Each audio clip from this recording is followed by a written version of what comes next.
I'm Kevin Morales alongside Travis Huslett.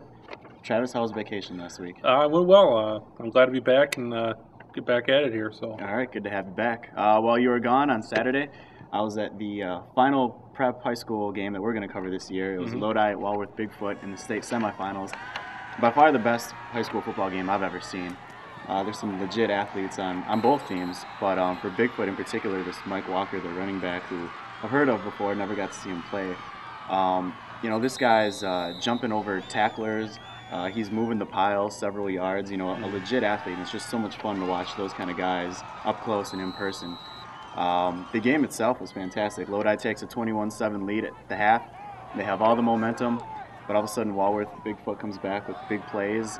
Big plays you don't usually see in high school football, with long diving passes and stuff like that. And they come score a touchdown with 36 seconds left to win it. So just an awesome game. I feel bad for the Lodi guys, but they played a great game and had a great season. They finished with 11 wins, which is a program high. They finished with 11 straight wins, which is a program high, and won back-to-back conference titles for the first time ever. So congratulations, great season to them. But Walworth Bigfoot came back and earned that win. So sticking with high school football, we've still got two teams from the Badger North left. We've got Waunakee in Division II and Reedsburg in Division III. They're both in the state finals. Some people are saying that might make the Badger North the best football conference in the state. I've got to disagree with that. First of all, we've got two other conferences this year that have two teams in the state finals. The Marywood has Edgar in Division 6 and McDonald Central in Division 7. Right. In Division 1, we've got two teams out of the greater metro in Marquette and Menominee Falls. So the fact that there's three conferences with two teams in the state finals is pretty amazing.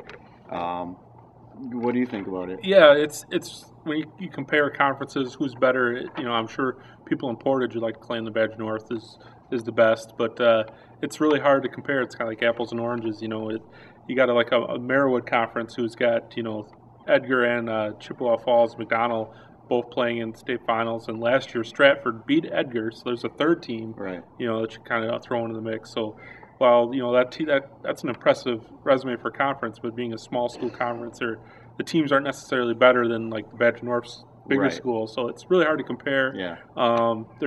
Badger North can definitely hang their hat on what they got, and they're definitely one of the best. Sure, one of the. Yep. Not quite sure I'm ready to say the though. Travis, you stopped by Portage High School a little bit earlier today for a national letter of intent signing. Yeah, it's kind of an exciting day there. Alex Ehlert, who's a senior at Portage High School, she signed a national letter of intent to play Division I women's hockey at Bemidji State. So that's good news for her, and I know I talked to her, and she was really excited about it.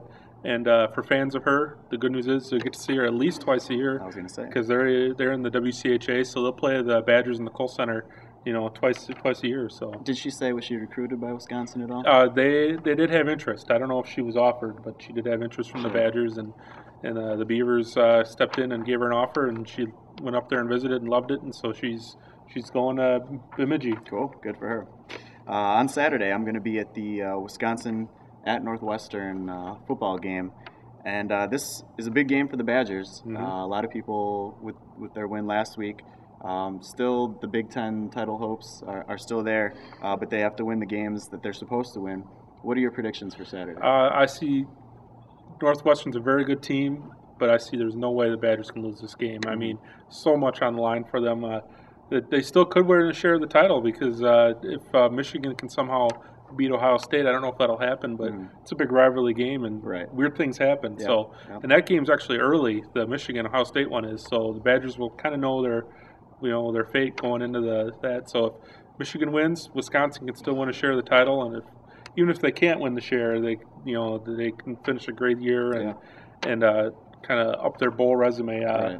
With that much on the line, I don't see them losing to a team like Northwestern. No, I was actually there in 2005 when Wisconsin was ranked high and they were supposed to roll over the Wildcats, and Terrell Sutton and the Wildcats ended up winning that one. And there's a lot of similarities, actually. There's John Clay this year, who might be the Big Ten Player of the Year, and then they had Brian Calhoun, and Northwestern had Brett Bazinet at that point, who was their quarterback for several years, and now they've got Mike Kafka, who's a good quarterback, and he's been there for at least 3 years. So a lot of similarities. That being said, there's no way that Northwestern wins this one. They've already got their big win, their one big win of the season with that one over Iowa. And they're not the kind of school that's going to win 2 of those big upset type games in a season. So I'm going to guess 31-13 is my final score. Yeah, well, earlier in the year when I predicted, I believe it was the Wisconsin-Minnesota game, hit the score on the head. Yes, you did. I said no more predictions, but I'm going to do it one more time. All right. We're probably going to jinx the Badgers, but I'm going to say something like about 40 to 21. Ooh, okay. All right, shootout. That sounds good. Well, for Travis, I'm Kevin. Thanks for joining us.